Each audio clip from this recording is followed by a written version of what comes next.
So does the Deputy Prime Minister agree with me that this decision should be thrown in the trash can along with Rachel from Accounts' CV? Breaking right now, Rachel Reeves, the charlatan Chancellor of the Exchequer, has been humiliated. Humiliated in PMQs today for her fake CV by the Reform UK MP Lee Anderson. But still the MSM are trying to pretend this story isn't a resigning matter despite hounding Boris Johnson out of office over far less. In fact, activist journalists like Paul Brand at Woke ITV and Beth Rigby at Sly News have not mentioned a word about the growing scandal. So I say, once again, thank goodness for Reform UK for putting this on the agenda, albeit in a comedy manner. Watch this.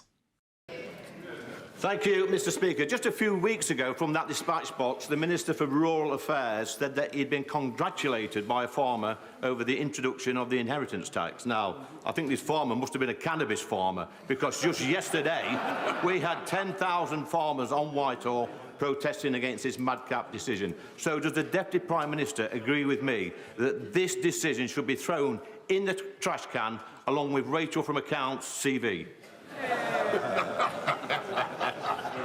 Well, Mr. Speaker, he talks about CVs. It's good to see the honourable member doing well on his bench, once a Labour councillor, then a Tory MP, and now a Reform Chief Whip. Every time he switches party, he gets a promotion. Look at Rachel Reeves's face. She knows she's finished. She deserves to be finished. I genuinely don't believe she can recover from this level of derision, with social media users ripping her to shred for a succession of lies which also saw her plagiarise her book. And some people are even suggesting that Rachel Reeves has pretended to be an original host of this show, which angers me personally. But look, social media has been brilliant for this because it's turned the Chancellor of the Exchequer into a joke. And she is a joke. I have to share some of them with you. Cyclone Guy posted saying, Papa John's #1 delivery girl, 6 years running. Norm posted Rachel Reeves appearing in Wizard of Oz before she became famous for discovering plutonium in 1940. Brexit Future posted Rachel Reeves when she won her gold medal at the Olympics. Schrodinger's wrote Rachel Reeves winning the London Marathon. Chris posted Rachel Reeves seen here just before flying the iconic Concorde Superjet to JFK. And Kevin, Rachel Reeves when she won her first Oscar. This is also brilliant. Rachel Reeves being congratulated after creating the NHS in 1945. And from Burnside, photos of Rachel Reeves' time at Halifax have been released by the Treasury to counterclaim she had a relatively minor role at the bank. And I think this is my personal favourite from Robotic. Something else Rachel seems to have left off her CV. And from our very own Darren Donaldson of the Dan Wootton Outspoken Club on X, Rachel Reeves as the Olympic drag queen. And Father Calvin Robinson, I mean, look, hilarious. And we have to poke fun at this, don't we? Because it is so ludicrous. But how astonishing, Calvin, that the mainstream media are not uttering a word of this. The BBC reluctantly wrote one story on its website today as a result of that question by Lee Anderson. And compare that to the absolute hounding from office of senior Tories for far, far less.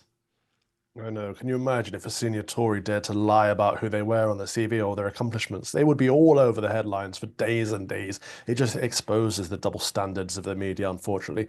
But Rachel Reeves is a continual liar, perpetual liar. She's lied about her CV. She's lied about what the farmers say. She's lied about the fact that, what was it she said, 75% of farmers wouldn't be affected by inheritance tax, when the vast majority of them will be. Was she one of the people that lied about the Labour Party not increasing taxes at all? It's like lie, lie, lie, lie, lie. And so I don't actually think should be held to account for this because it's just part of her behavior. It's a habit at this point. In fact, it's part of the government at this stage. They're just liars. So who would be there to hold them to account? Who would care? They're all doing it. You're so right, Calvin, because I actually feel like they lied to us so blatantly and so egregiously that it's almost like they're spitting in our faces, because I knew they were lying and I would never have voted for them. But a lot of people did because they felt so let down by the failure of the last Tory government. And it's like they believe they are untouchable. And that's why I'm so confident that we do need an independent media revolution in this country, because credit to them, Father Calvin, but it has been Guido Fawkes completely leading the charge on this story. They are a small but brilliant 20-year-old Westminster operation. But where's Paul Brand? Where's Beth Rigby? Where's the BBC? Because there's a lot more to be discovered about the past of Rachel Reeves. A lot more. But time's gone by, a woman like that, well, first of all, a woman like that wouldn't have made it to high office, but a woman like that in high office, she would have been forced to resign after these headlines come out about so many of her lies, but nothing. You could hear a whisper. And then Lee Anderson has to be the one to call it out. Well done to Lee for calling that out. But the response, the mockery in return for him asking for a government minister to have integrity, it's like, how dare he? It's outrageous. The stage, the caliber of our low quality, low IQ MPs. I mean, for Angela Rayner, I can't even talk about Angela Rayner without sinning, so I'm not going to. But it's just disgusting, isn't it? It's sad. Well, especially given, Calvin, that she was the one who constantly called on the Conservatives to bring back integrity to government. So, well, the grown-ups are back in the room, Dan. Well, indeed, because look at this post, for example. It cannot be one rule for Boris Johnson and Rishi Sunak and another for everyone else. They've broken the rules. They've lied to the British people. They both have to go. Well, how is her circumstance any different, Calvin? Well, to be fair, that's one time she's telling the truth, because it's not one rule for Boris and another rule for everyone else. She's following Boris's rules. If she thinks Boris Johnson is a liar, then she's following his habit by lying. So fair play to her. It's interesting, isn't it, Calvin, when you see that there are a few people on the left who are prepared to maintain equal standards. And I actually do want to give this guy credit. I can't stand him personally, right? I think he's a nasty guy. I don't know if you ever came across him, Calvin, during your time on GB News, but he was someone who I did not want to have on my show. He's a guy called Michael Crick, and he really is very, very nasty guy. But I'm going to give him credit here, Calvin, because he is one of the only figures on the left who has been prepared to say that Reeves should go. And the thing is, Calvin, why should there be one rule for people on the left and one rule for people on the right? With the holidays creeping up faster than your aunt's fruitcake recipe, I've got something way better to share with you. If you want to look sharp for all those festive gatherings and maybe finally win that Best Groomed at the Family Dinner award, that's the one I want this year, check out the latest masterpiece from Manscaped, the Chairman Pro Electric Foil Shaver. Trust me, it's like Rudolph for your face, guiding you to a smooth, irritation-free shave. Let's dive into the goods. The Chairman Pro is armed with not one, but two interchangeable skin-safe blade heads. Think of them as your grooming superheroes. The skin-safe 4-blade foil for when you want that baby's bottom smooth, and the skin-safe stubble trimmer for when you want to keep some stubble but clean it up a bit. Both keep you looking sharp while minimizing razor burn and irritation, because nobody wants to show up to the holiday party looking like they lost a fight with a Christmas tree. But wait, there's more. The Chairman Pro has Flex Adjust technology, which is basically like the holiday miracle of shaving, okay? The Santa's elves have made it just for you, because the blades and pivoting head adjust to every curve of your face. It's gentle on the neck area, as if they had the gift of foresight. So go ahead, kiss that awkward jawline patch goodbye. No more pretending it doesn't exist while you hope nobody notices under the mistletoe. And if you want even more precision, on the right side of the bracket, there's a precision lock. When you lock it, the blade head sits firm so you can achieve a more precise shave. goodness me, this will be such a great gift, right? Such a great gift, especially because the Chairman Pro is waterproof, so you can use it in the shower, which makes it way easier to clean up. You can just rinse it under the tap. The Chairman Pro isn't just for daily shaves either. It's powerful enough to tackle up to 5-a-day growth, making it perfect whether you're shaving every day or just tidying up after a few days. And with up to 75 minutes of runtime on a single charge, you'll have plenty of juice to go from Santa's beard to smooth as a snow angel. Sorry about that. It has a travel lock too, so it won't turn on in your bag, which is really, really handy if you want to take it on the road. So this Chairman Pro has everything you need. It is all in one box. All you have to do is head over right now to www.manscaped.com and join the over 11 million men worldwide who trust Manscaped. You can use the code Outspoken when you check out and you will receive 20% off your entire order and free shipping. So that's www.manscaped.com. Use the coupon code Outspoken. There shouldn't. We should have a high quality caliber of politician. We should have a high quality caliber of journalists. The journalists should be holding the politicians to account, whether they're on the right or the left, because it's about serving the people. We elect these representatives to serve all of us, whether we're right or left wing. It doesn't matter, because we can't always have representatives that follow our politics, because a democracy doesn't work like that. And so we expect, when a left-wing government's in power, they look after the Conservatives, the Liberals, the Progressives, and everybody. If they don't, it's the job of the media to call that out. And if they're lying, it's the job of the media to call out their lack of integrity. So yeah, well done to Michael Crick. I did come across him in the green room at GB News on occasion.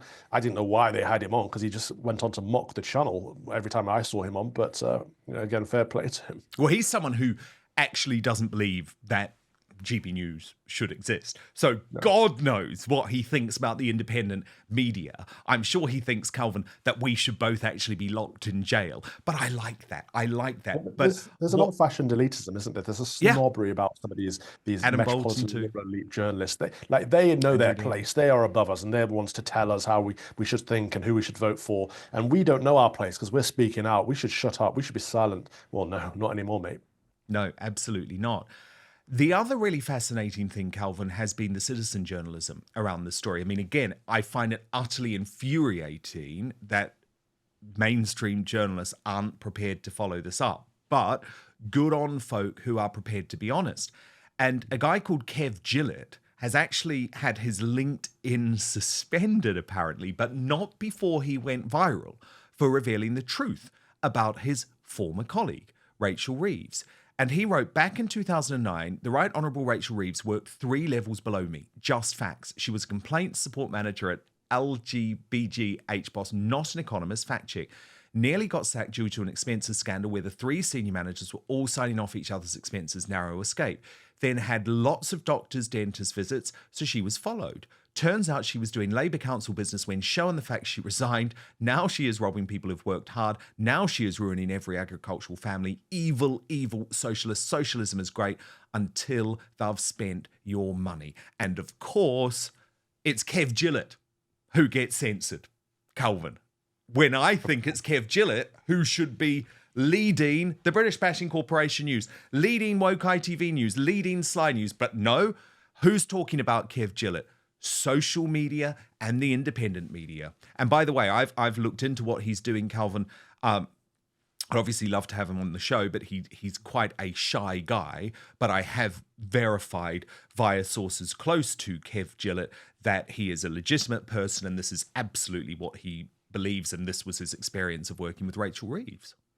These careerist politicians like Rachel Reeves, who take time out of their day job and lie about it, say I'm going to the dentist or the doctors, to go and campaign for the Labour Party because they want to get far in politics. It's snaky behaviour, isn't it? Like, if you want to become a politician, fine.